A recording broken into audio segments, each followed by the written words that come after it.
سیدہ فاطمہ حمل سے تھی صاحب، بچہ ضائع ہو گیا ان کا، پھر گھر میں آگ لگا دی گئی، پھر گھر کی چھت گری، دروازے گرے، جلتا ہوا دروازہ گرا، اور یہ ہوا وہ ہوا، پھر جو شیعہ رونا دھونا مچاتے ہیں، اور اس کے بعد یہ ہوا کہ سیدہ فاطمہ کا اسی صدمے سے انتقال ہو گیا۔ اور ہر سال سیدہ فاطمہ کی ایک تاریخ مناتے ہیں وصال کی، اور اس پر پھر وہ ابو بکر، حضرت عمر اور یہ سارے صحابہ پہ لعن طعن کا سلسلہ چلتا ہے۔ اب آئیے ذرا کہاں کہاں یہ چیزیں، اب اس تعلق سے اب میں آپ کو کچھ ویڈیو دکھاتا ہوں آپ کو۔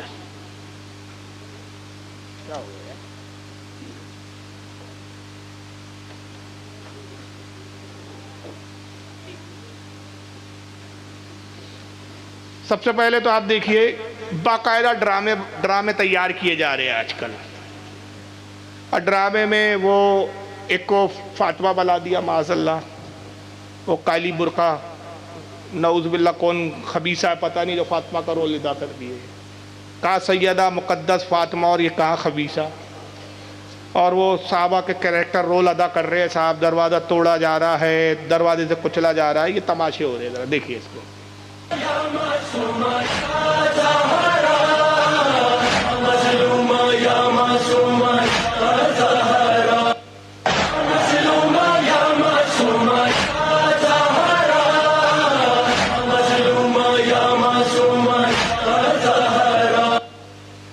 اب آئیے، اور جو پھر خطاب میں جو مولوی بیان کرتے، اب وہ سنیے، اس کی کچھ جھلکیاں میں دکھا رہا ہوں۔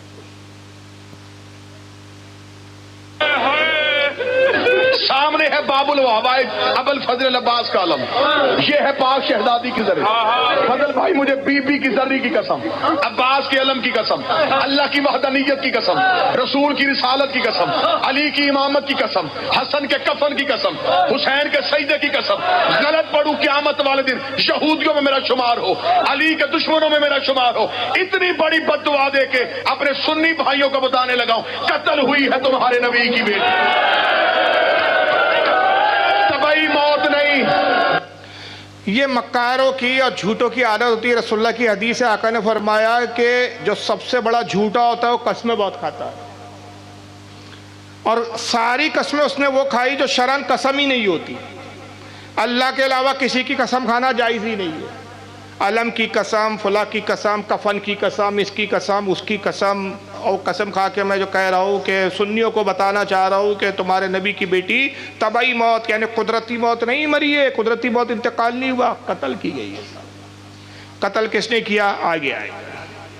مسلمانوں نے مارا ہے محمد کی اکلوتی بیٹی کو۔ زہرا کے دروازے پر لکڑیوں کا ایک ڈھیر آ گیا، عبد الرحمن ابن عوف لکڑیاں لگا رہا تھا، خالد بن ولید ہاتھ میں مشعل جلا کے کھڑا تھا۔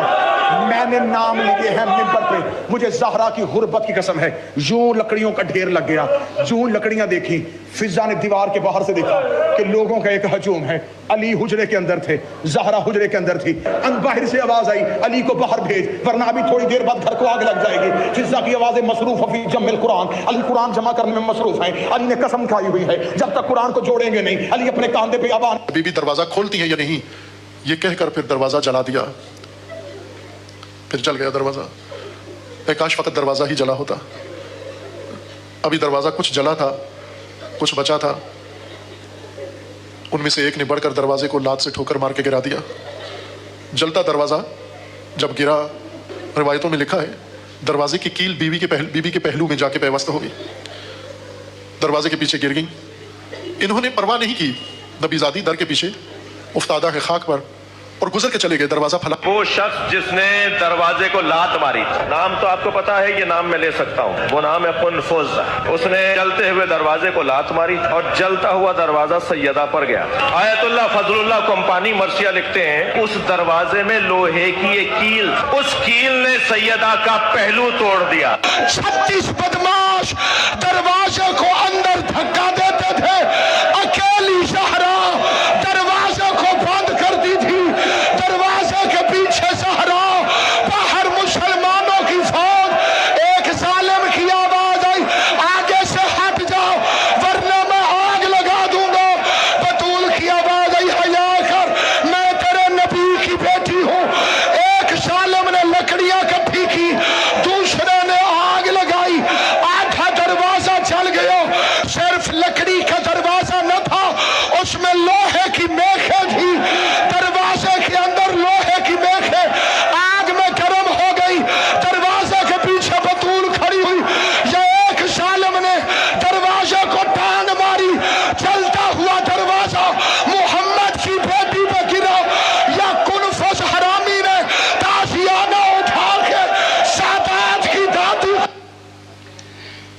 یہ سب نوٹنکی ہے، دروازے میں کیل تھی، دروازہ گرم ہو گیا تھا، پھر یہ ہو گیا تھا، وہ ہو گیا تھا، نعوذ باللہ من ذالک، اللہ کی لعنت ہو جھوٹے پر۔ اب سوال یہ پیدا ہوتا ہے کہ یہ سب ہو رہا تھا، اور یہ بھی دیکھ لیجئے پھر یہ ایک مولوی صاحب کیا بیان کرتے ہیں، ذرا یہ بھی دیکھ۔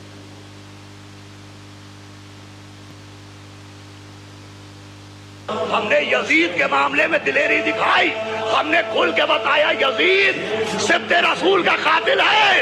اگر ہم بنت رسول کے قاتل کا نام بھی بتا دیتے، بھائی جیسے ہم نے بتایا کہ سبط رسول کا قاتل یزید ہے، اگر ہم بتا دیتے کہ بنت رسول کا قاتل عمر ہے، تو جیسے یزید پر لعنت ہوتی ہے عمر۔ خدا کی لعنت ہو پاک سیدہ کو شہید کرنے والوں پر، خدا کی لعنت ہو ہر اس شخص پر کہ جو ان ظالموں اور قاتلوں کے عمل پر راضی رہا، خدا کی لعنت ہو ہر اس شخص پر کہ جو قاتل سیدہ کو محترم سمجھتا ہے، خدا کی لعنت ہو ہر اس شخص پر کہ جو قاتل سیدہ کے بارے میں اپنے دل میں نرم گوشہ رکھتا ہے، خدا کی لعنت ہو ہر اس شخص پر کہ جو سیدہ اور آل سیدہ کے قاتلوں اور ظالموں کے بارے میں ذرہ بھر بھی احترام کا گوشہ رکھتا ہے۔ یاد رکھیے گا، ناموں سے فرق نہیں پڑتا۔ اگر کوئی شخص شریف النفس ہے، طیب الولادت ہے، طیب الولادت ہے، اور وہ یہ چاہتا ہے کہ محمد مصطفیٰ کے ساتھ مشہور ہو، تو اسے چاہیے کہ فاطمہ الزہرا کے قاتلوں پر صبح و شام لعنت کرے اور ان قاتلوں کے عمل سے اپنے آپ کو دور رکھے۔ سمجھ رہے؟ یہ صحابہ پہ لعنت کرے کون؟ جو شریف النفس ہو، طیب النسل ہو، یعنی پاکیزہ جس کا نسب ہو۔ میں کہتا ہوں تم سے بڑا حرامی کوئی نہیں ہے روئے زمین پر۔ اللہ کی لعنت تو تم پہ برس رہی ہے۔ سنن ابو داؤد کی حدیث ہے، آقا صلی اللہ تعالی وسلم ارشاد فرماتے ہیں جب کوئی کسی پر لعنت بھیجتا ہے تو لعنت پہلے آسمان کی طرف جاتی ہے۔ فرشتہ پوچھتا ہے آسمان کا کہ اے لعنت کس کے لیے آئی ہو؟ لعنت کہتی ہے میں فلاں ابن فلاں کے لیے آئی ہوں۔ اگر وہ لعنت کا مستحق ہے تو فرشتہ کہتا ہے جا اس پر نازل ہو جا، ہماری طرف سے بھی اس شخص پر لعنت۔ اور اگر وہ مستحق نہیں ہوتا تو فرشتہ کہتا ہے کہ اے لعنت جس کی طرف تجھے بھیجا گیا، جس کی طرف تجھے روانہ کیا گیا، وہ لعنت کا مستحق نہیں، جس نے بھیجا اسی پر گر جا، اسی پر نازل ہو جا۔ تو یہ تو طے ہو گیا کہ حضرت عمر پر تو اللہ رسول کا یہ انعام ہے کہ پہلوے رسول میں آرام کر رہے ہیں، ابو بکر پہلوے رسول میں ایمان جو ہے آرام کر رہے ہیں۔ لعنت کے تم جھوٹے مستحق ہو، لعنت جاتی ہے اور تمہیں پہ نازل ہوتی ہے۔ یہی وجہ ہے کہ ہر سال سینے پھاڑنے میں تمہارا اضافہ ہوتا جا رہا ہے۔ مگر مجھے بتائیے یہ کس سے یقین کرنے لائق ہے؟ اور اگر کوئی کہے کہ نہیں ایسا ہوا ہے تاریخ میں، تو پھر ایک چھوٹا سوال ہے کہ وہاں علی موجود تھے، مولا علی موجود تھے، تو کیا مولا علی کے سامنے سیدہ فاطمہ کے ساتھ یہ سلوک کیا جا رہا تھا آپ اس کو گوارا کر سکتے تھے؟ بھئی تصور کر سکتے ہو آپ؟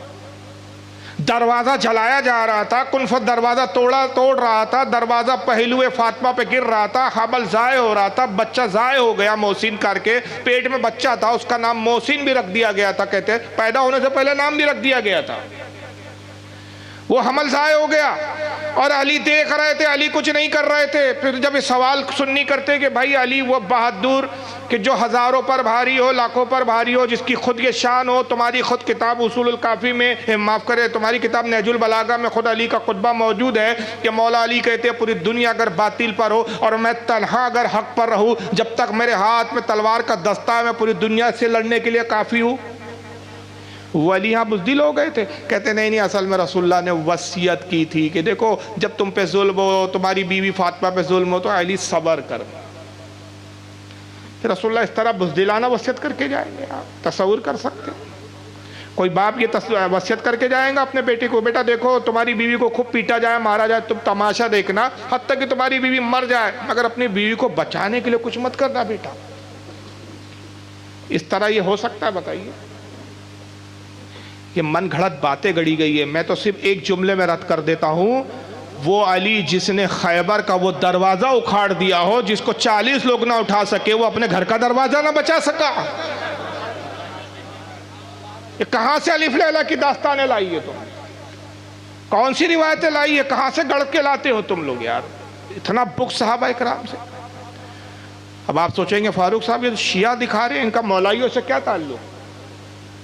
دو باتیں عرض کروں گا۔ پہلی، جن حرام خوروں کا یہ عقیدہ ہو کہ جو ہمارے صحابہ پر لعنت بھیجنے کو ضروری سمجھتے ہو. وہ کہہ رہا ہے نا کہ جو شریف النفس ہو، طیب